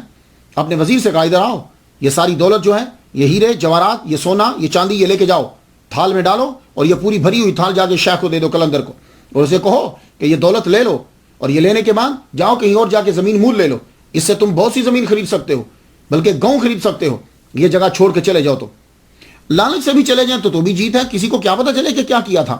اب وزیر خود آیا، قلندر کے خیمے میں داخل ہوا. لال شہباز قلندر جلوہ فرما ہے، اور اللہ کے بندے قلندر تو کہتے ہی اسے ہے جو دولت کی طرف نظر اٹھا کر نہیں دیکھتا. تم اسے دولت دینا چاہتے ہو؟ جب ان کے دربار میں پہنچے تو قلندر کی ایک علامت آپ کو میں بتا دوں. قلندر جو ہوتے ہیں ان کا مچ ہوتا ہے، یہ ان کی نشانی ہے، وہ آگ جلتی رہتی ہے. وہ اس مچ کے بڑے فائدے ہوتے ہیں، یہ نہیں کہ وہ آگ کے پجاری ہوتے ہیں. مچ کا ایک فائدہ ہوتا ہے روشنی ملتی ہے، دوسرا فائدہ کیا ہوتا ہے کہ وہ بیچارے درویش کھانا پکا لیتے ہیں، سمجھ آ گئی ہے. تیسرا جو ہے فائدہ ہوتا ہے سردی سے بچتے رہتے ہیں، گرمی کے اندر ذرا تھوڑی سی ماند پڑ جاتی ہے. میرے پیر و مرشد ہیں سید رضا شاہ گیلانی رحمۃ اللہ علیہ، ان کی بھی قلندرانہ ہی عادت تھی، تو ان کے ہاں بھی میں نے دیکھا درویش جو ہیں وہ جلایا کرتے تھے. تو یہ مچ جو ہے، مچ اس کے بہت سے فوائد ہوتے. تو وہ مچ جو ہے نا وہ آپ کے سامنے ہی جلتا تھا جہاں آپ بیٹھتے تھے، درویش کھانا بھی پکا لیتے اور بھی کام ہوتے رہتے. وہ دولت لے کر آیا، تھال بھرا ہوا کہ شاید قلندر کو خرید لیں گے. تو حالات کے قدموں پہ قلندر نہیں گرتے.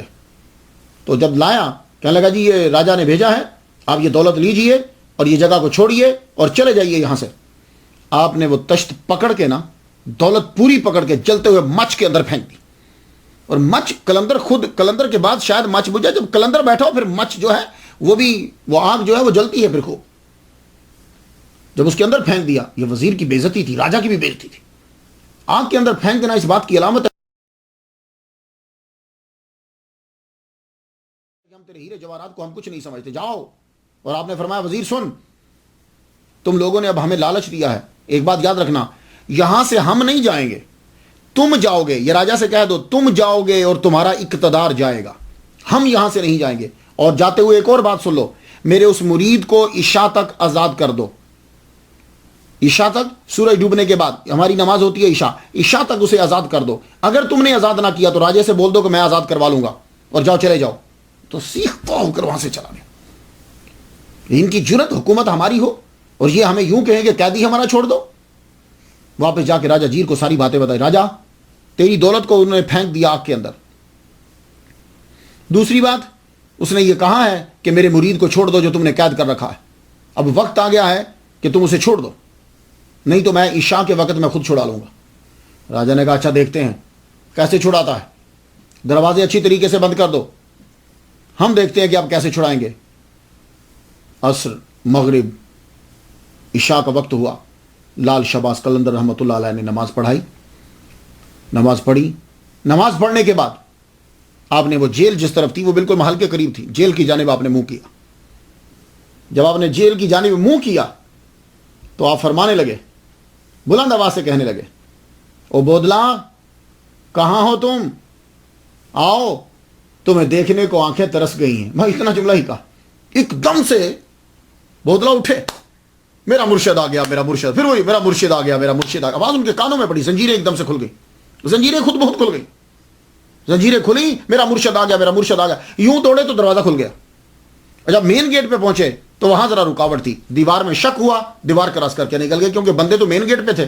دیوار میں سے نکلتے ہوئے ایسے جیسے کوئی آواز یا کوئی چیز ان کا ہاتھ پکڑ کے کھینچتی جا رہی ہے, اور وہ کہتے جا رہے میرا مرشد آ گیا, میرا مرشد آ گیا, میرا مرشد پہنچ گیا, میرا مرشد پہنچ گیا. سیدھے خیمے تک پہنچے. اور اس وقت لال شہباز قلندر رحمۃ اللہ علیہ اپنے دروازے پر ہی کھڑے تھے, خیمے کے دروازے پر ہی کھڑے تھے. سیدھا بودلا ان کے قدموں میں گرے, آپ نے اٹھا کے سینے سے لگایا. سارے درویش پوچھنے لگے حضور یہ کون ہے؟ فرمانے لگے یہ بھی تمہارا بھائی ہے, ناحق حاکم نے اس کو پکڑ کر قید کر دیا تھا, یہ تمہارا بھائی ہے. آپ نے پھر خود مرہم پٹی کی, زخموں کے اوپر جو مرہم لگا. فرمانے لگے تم رہو یہاں ہمارے پاس. اب یہ جنگل کی آگ کی طرح بات پھیلی کہ انہوں نے واقعی اپنا مرید چھڑا لیا ہے. اب تو پریشان ہو گیا, کہنے لگے یہ کیا ہو رہا ہے, جادو بے بس ہے, سپاہی آگے ہلتے نہیں ہیں, جو کوئی جاتا ہے تو واپس آتا ہے تو کچھ بولتا نہیں ہے, کیا کروں میں. شور برپا ہو گیا. شور جب برپا ہوا طوائفوں نے وہ جگہ چھوڑ دی, کیونکہ اب سپاہی بھی کچھ نہیں کر سکتے. وہ بازار پورا خالی ہو گیا, وہ عورتیں وہاں کی کہیں اور چلی گئی. تو لال شہباز قلندر رحمۃ اللہ علیہ نے یہ ناچنے گانے والی ہیں, یہ جو طوائفیں تھیں ان کو وہاں سے بھگایا تھا. اب پتہ نہیں پھر دوبارہ کیسے آ گئی.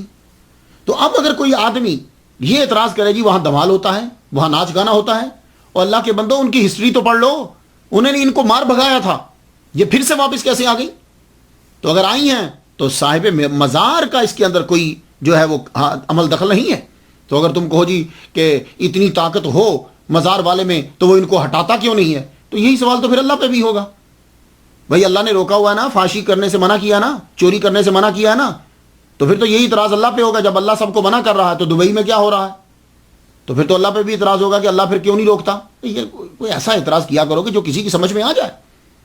ولی اپنی زندگی کے اندر سب کچھ منع کر گیا. اب اگر کوئی دربار پہ مزار پہ کرتا ہے تو یہ اس کا قصور ہے, کسی مذہب کا یا مسلک کا قصور نہیں, نہ بزرگ کا کوئی قصور ہے.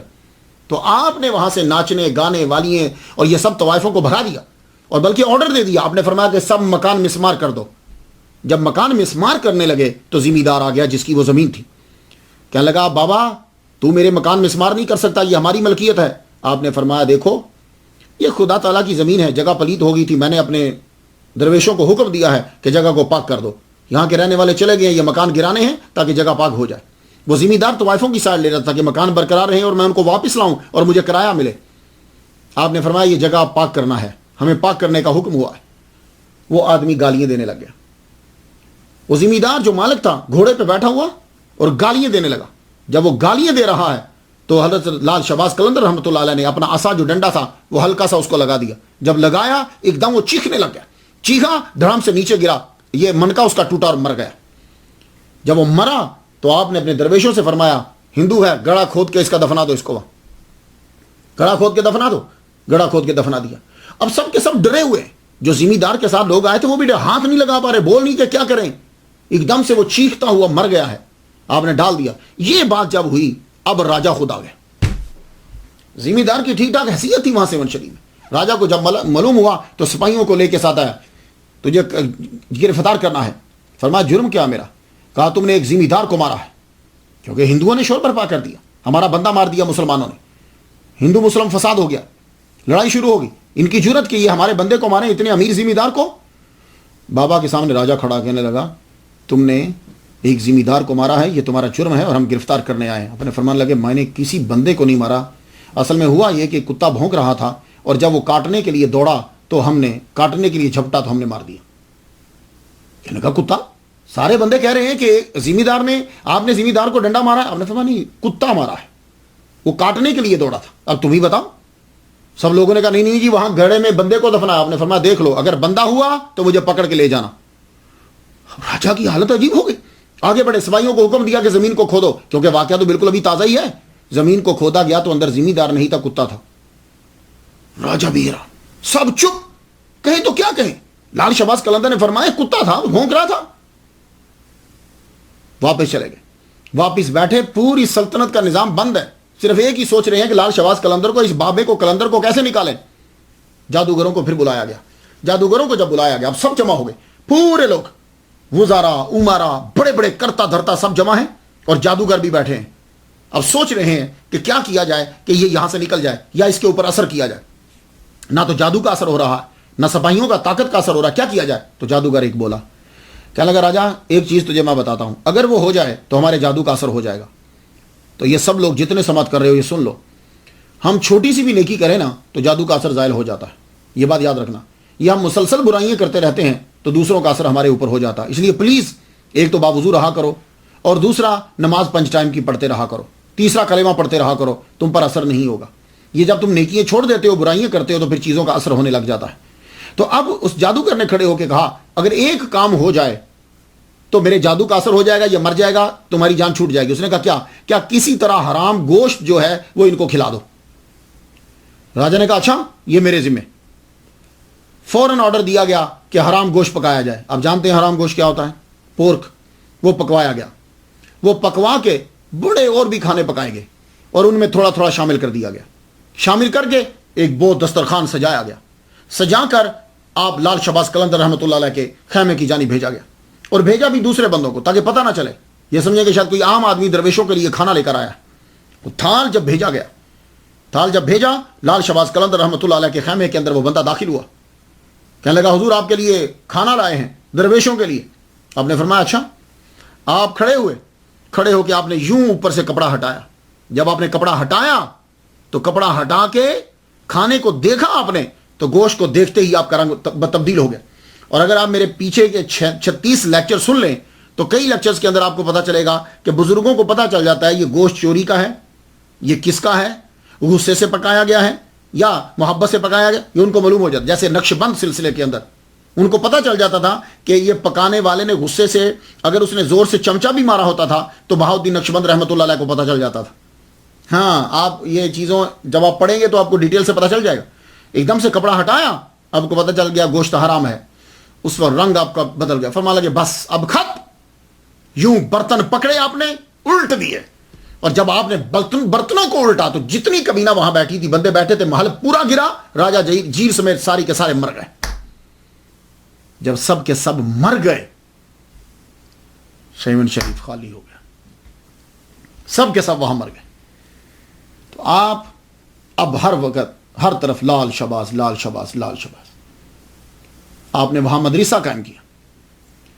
اس مدرسے کے اندر آپ خود پڑھانے لگے. پہلے زبانوں کا علم ہوتا, آپ سندھی بھی جانتے تھے, سنسکرت بھی آپ جانتے تھے, عربی فارسی تو خیر آپ جانتے ہی, ترکی زبان بھی آپ کو آتی تھی. ٹرکش بھی آتی تھی.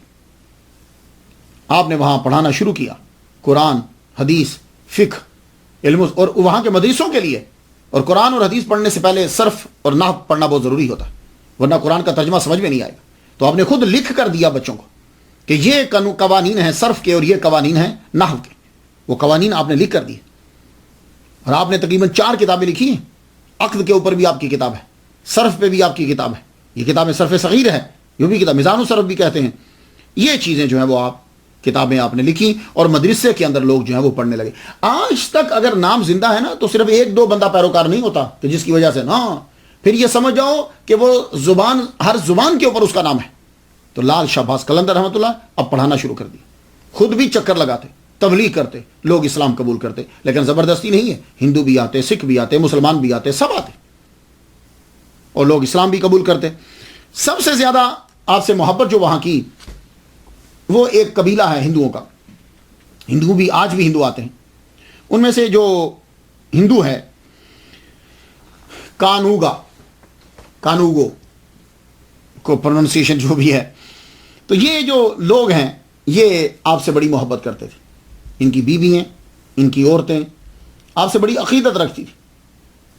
اور آج بھی اس خاندان کے لوگ جو ہیں وہ دور دراز سے آتے ہیں اور آ کر اپنی عقیدت کا اظہار کرتے ہیں. اس کا دور دراز علاقوں میں آپ جاتے اور اولیاء کرام سے بھی آپ کے تعلقات وابستہ تھے، وہ بھی آتے، آپ بھی جاتے، بہت سے اولیاء کرام آتے آپ کی طرف. ایک رسم مہندی لے جانا ہے، مہندی، اور وہ آپ ابھی بھی وہاں دیکھیں گے. یہ اس کا پس منظر کیا ہے؟ اصل میں آخری جو عمر آپ کی گزری نا، آخر جو 5-7-8 سال ہیں، جذب کی کیفیت آپ کے اوپر طاری رہی. اور بیچ میں بھی ایسے ہی ہوتا تھا، کئی دن آپ کے اوپر جذب کی کیفیت طاری رہتی تھی. تو آپ کیا کرتے تھے؟ پھر گلے کے اندر آپ وہ پتھر جو ہے وہ ڈال لیتے، اور پھر آپ گلی میں گزرتے، جہاں من آتا وہاں بیٹھ جاتے، یوں پھرتے رہتے تھے. تو جب جذب کی ایک دور کے اندر کیفیت آ رہی تھی آپ پر، تو آپ ایک گلی کی نکڑ پہ بیٹھ جاتے تھے، گزرتے اور وہاں بیٹھ جاتے. وہ بازار جو تھا نا، وہ گلی جو تھی، محلہ جو تھا، وہ ہندوؤں کا ایک خاص جو ہے قبیلہ تھا، کانوگو جو پروننسیشن، سوری اگر غلط ہو جائے. تو یہ جو قبیلہ تھا، یہ اس کے بندے بھی آپ سے بڑی عقیدت رکھتے تھے، اور عورتیں بھی، اور عورتیں بڑی باپردہ تھیں. جیسے مسلمان کے سید زادیاں پردہ کرتی ہیں نا، ویسے پردہ کرتے تھے لوگ. شاید ان سے متاثر ہوں گے. تو وہ جب بھی باوا آتے نا، لال شہباز قلندر رحمۃ اللہ علیہ، تو وہ بالکنی سے دیکھتی، ونڈو بند کر کے تھوڑی سی کھولتی اور دیکھتی رہتی. لیکن آپ کے گلے میں تو پتھر ہوتا تھا، آپ تو یوں سر جھکائے رکھتے تھے. اس کا من چاہتا تھا کہ میں کبھی بابا کی زیارت کروں. آپ گزرتے، تھوڑی دیر بیٹھتے، جذب میں گزر جاتے، آتے، جذب میں گزر جاتے. وہ کیفیت ہی آپ. ایک دن کیا ہوا کہ جب آپ گزر رہے تھے، وہ ونڈو میں سے گر گئی یا اس نے خود کو گرا دیا، اللہ عالم، اللہ بہتر جانتا ہے، گر گئی یا گرا دیا، سیدھی آ کر آپ کے قدموں میں گر گئی. آپ پتہ جب آدمی اوپر سے گرتا ہے نا تو زیادہ تر چوٹ یہاں لگ جاتی ہے. وہ منکا ٹوٹ گیا، وہ تڑپی. اب آپ کی نظر تو نیچے تھی، آپ پر جو چادر تھی نا، آپ نے اٹھا کے اس کے اوپر دے دی، چادر اٹھا کے اس کے اوپر دے دی. کاش کے ولیوں پر اعتراض کرنے والے تحقیق سے ان کے واقعات کو پڑھ لیتے، تو پھر وہ اپنے سپیکر پہ اتنا چیخ اور چلا کر لال شہباز قلندر کے بارے میں نہ بولتے اور اپنی عاقبت کو خراب نہ کرتے. تو آپ نے چادر دے دی اس کے اوپر، چادر دی، وہ بیچاری مر گئی. جب مری، اب آ گئے. وہ پورا قبیلہ پہلے ہی آپ سے عقیدت رکھتا تھا. کئی لوگ آپ کی محبت میں کاروبار چھوڑ چکے تھے اسی قبیلے کے. وہ آئے تو لے جانے لگے. اب جائیں، اس کو اٹھاتے ہیں اور جلا دیں گے. ہندوؤں کے یہاں تو جلاتے ہیں. اٹھایا جب تو لاش نہیں اٹھتی. 1 2 3 4 5. پھر آپ خود ہی بول اٹھے، فرمانے لگے تم سارا سیون بھی لے آؤ نا تو اس کی لاش نہیں اٹھا پاؤ گے. کیوں بابا، کیا اس سے کوئی جرم ہو گیا ہے؟ فرمانے لگے نہیں، اس سے جرم نہیں ہوا، اب اس کی ارتھی نہیں، اس کا جنازہ اٹھے گا. تو جب جنازے کا مطلب کیا ہوتا ہے؟ یعنی جلائیں گے نہیں. فرمانے لگے اس کا جنازہ اٹھے گا. اب اس کا جنازہ اٹھا. اس کی قبر آج تک موجود ہے. تو وہاں سے مہندی جو ہے وہ ہندو قبیلہ لے کر جاتا ہے. اب ذرا دیکھیے اسے.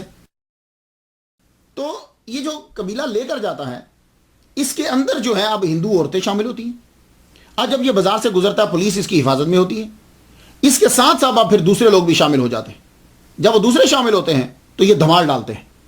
اب دھمال ڈالتے ہوئے بندے اور عورتیں، یہ مہندی جا رہی ہوتی ہے. تو کون لے جا رہا ہے؟ ہندو. تو اب اس گروپ کو دیکھ کر بنا تحقیق کیے مولوی صاحب نے اعتراض کر دیا کہ دیکھو کیا ہو رہا ہے، دیکھو کیا ہو رہا ہے. تو پھر مجھے بھی اعتراض کرنے دیجیے. جیسے مجھے ایک صاحب نے آ کر پوچھا یار یہ عربی کیا کر رہے ہیں دبئی کے اندر؟ میں نے کہا کیا ہوا؟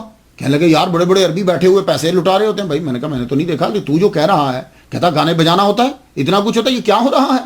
تو میں نے کہا اس سے مراد اب یہ تو نہیں نا کہ اب دبئی میں عربی اگر کچھ کر رہے ہیں تو تم سعودی عرب کے امام کو کہو گے کہ یہ لوگ کیا کر رہے ہیں؟ وہ اس کا اپنا اب لبنان میں تم چلے جاؤ، وہاں عربی ہے.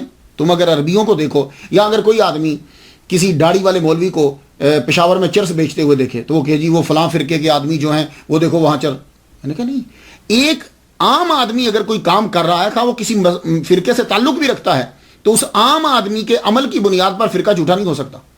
ہاں اس فرقے کے بانیان میں سے یا بنیادی بندوں میں سے کوئی بندہ کام کرے تو پھر اس پر اعتراض کریں گے.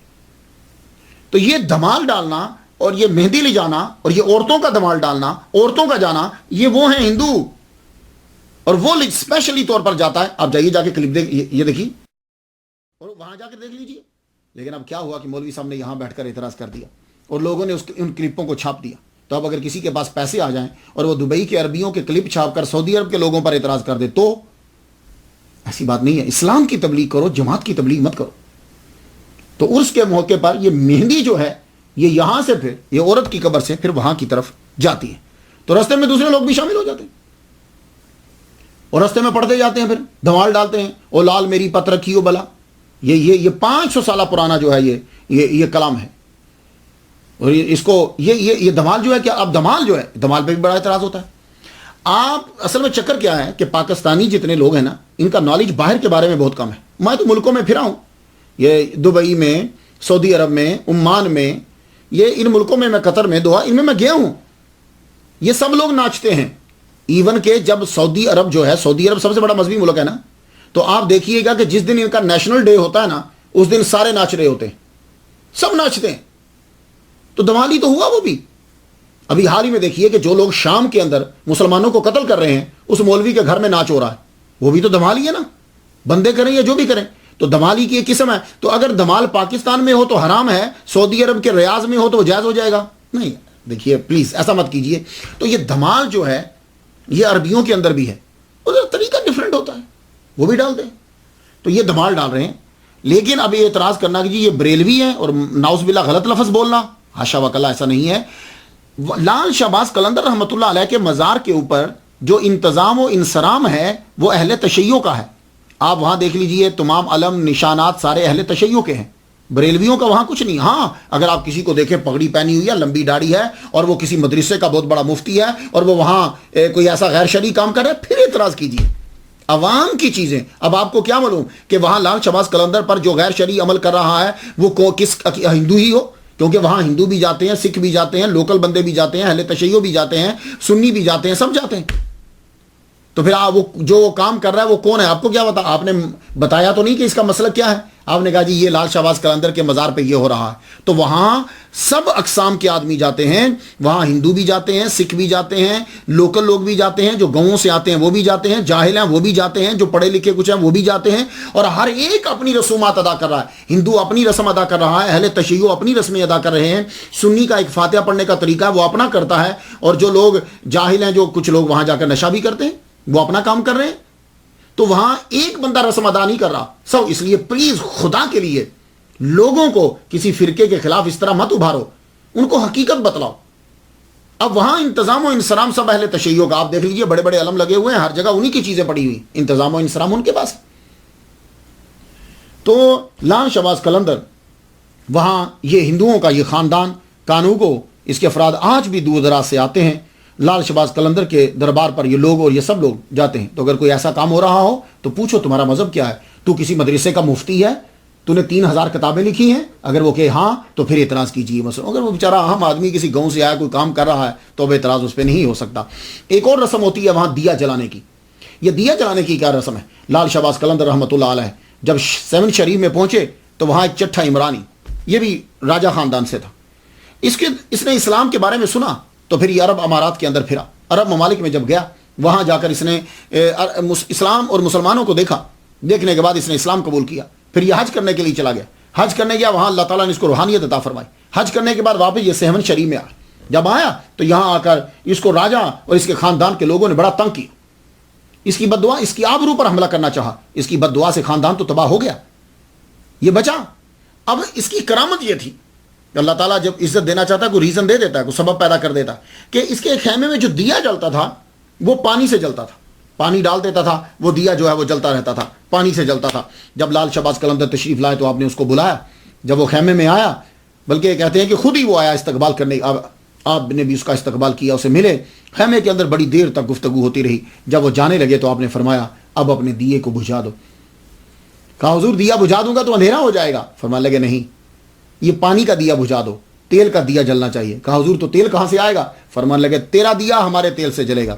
کہا حضور پھر پکا وعدہ کیجئے کہ ہمیشہ میرا دیا آپ کے تیل سے جلتا رہے۔ تو زو مانا جملہ تھا۔ آپ فرمانے لگے ٹھیک ہے چلو بھائی ہمارے دیے سے اس کو تیل دے دو۔ تو وہ آپ نے اپنے دیے سے تیل دیا، انہوں نے جا کر اپنے دیے میں جا کے ڈالا، وہ تیل آئل ڈالا اور پانی گرا دیا۔ اور آج بھی یہ رسم ہے کہ آپ ہی کے دیا لیا جاتا ہے اور اس دیے کو جو ہے وہ جلایا جاتا ہے۔ اللہ اکبر جل شانہ۔ تو ایک بڑا ہی مشہور کلام ہے، او لال میری پت رکھیو بلا، یہ تقریباً ہر گائک نے گایا ہے۔ میں ایک دفعہ اس کے بارے میں پڑھ رہا تھا، کہنے لگے کوئی انڈیا کا ہو یا پاکستان کا ہو، ایون کہ بنگلہ دیش، ہر ایک نے اسے جو ہے وہ گایا جیسے، اور یہ 500 سالہ پرانا ہے۔ کہتے ہیں کہ اس کے بنانے میں 3 شامل ہیں، امیر خسرو، بلے شاہ اور لوکل سندھی کلچر۔ یہ یعنی 3 جو ہیں یہ اس کلام کو مکمل کرنے میں، تکمیل میں ان کا حصہ ہے۔ ایک ایک جز جو ہے وہ کسی نہ کسی نے بنایا ہے، اور آج جو ہے وہ اسے سب گاتے ہیں، پڑھتے ہیں۔ مجھے اس کے لفظوں میں ان چیزوں میں گفتگو نہیں کرنا، لیکن یہ ہے کہ یہ اتنا پاپولر ہے کہ ہند، سندھ، پاکستان سب میں جو ہے اسے گایا جاتا ہے۔ اولیاء کرام ہر قوم کو ملاتے ہیں، سب کو فیض پہنچاتے ہیں، سورج کی طرح، چاند کی طرح، ہوا کی طرح، پانی کی طرح، فیض ہر جگہ پہنچتا ہے، بارش کی طرح۔ سندھ میں امن، محبت، رواداری کا پیام کرنے والے اس بوریا نشین کو 761 سال 761 ایئرز ہو چکے ہیں، 761 سال۔ 2013 میں 761 سال ہو چکے ہیں، مگر آج بھی نام زندہ ہے۔ 4 صوبوں کے لوگ وہاں آتے ہیں۔ ایک ولی نے 4 صوبوں کے لوگوں کو 4 دن کے لیے اکٹھا کر دیا، اردو، پنجابی، سندھی، مکرانی، کتنی زبانیں ہیں، 4 دن کے لیے 4 صوبوں کے لوگوں کو اکٹھا کر دیا۔ اور ہمارے ظالم سیاستدان اور علماء سو چند لوگوں کو اکٹھا نہ کر سکے۔ 1274 میں 97 سال کی عمر پا کر آپ دنیا سے رخصت ہوئے۔ جس جگہ آپ بیٹھا کرتے تھے وہیں آپ کی قبر بنا دی گئی، وہی روزہ بنا دی گئی۔ سلطان فیروز شاہ تغلق کے دور حکومت میں سہون کے حاکم نے، ملک اختیار الدین نے، لال شہباز قلندر رحمۃ اللہ علیہ کا مزار بنوایا۔ کہتے ہیں کہ 1356 میں پہلی مرتبہ بنایا گیا تھا۔ مغل شہنشاہ جلال الدین اکبر کے دور میں ترخانی حکمران جو تھے، اس کے آخری حکمران مرزا جانی بیگ نے قلندر کے روزہ کی توسیع کری۔ 1173 ہجری میں سندھ کے کلہوڑا خاندان نے خانقاہ میں پتھر کا فرش لگوایا اور بلند دروازہ۔ شاہ ایران کے دور کے اندر دروازہ جو ہے وہ گفٹ کیے گئے 2 دروازے۔ ایک دروازہ لال شہباز قلندر رحمۃ اللہ علیہ کے دروازے وہاں لگایا گیا، اس کے اوپر سونے کا کام پانی ہے۔ اور ایک دروازہ داتا گنج بخش علی اجمیری رحمۃ اللہ علیہ کے دربار پہ لگایا گیا، اس کے اوپر بھی سونے کا کام ہے، کہتے ہیں اسے سونے کا دروازہ بولتے ہیں، لیکن وہ سونے کا اوپر پانی ہے۔ لال شہباز قلندر کی قبر کے گرد جالی ہے، وہ چاندی کی جالی ہے۔ 18 شعبان سے لے کے 21 شعبان تک میلہ لگتا ہے۔ 2013 میں چاند کے سالوں کے حساب سے، چاند کی تاریخ کے حساب سے 761واں عرس بنتا ہے، اور سورج کے حساب سے 736واں بنتا ہے، کیونکہ دونوں میں فرق پڑتا رہتا ہے ہر سال۔ میں تو ان کے لیے فاتحہ پڑھ چکا، آپ بھی قلندر کے لیے ایک مرتبہ فاتحہ پڑھ دیجیے۔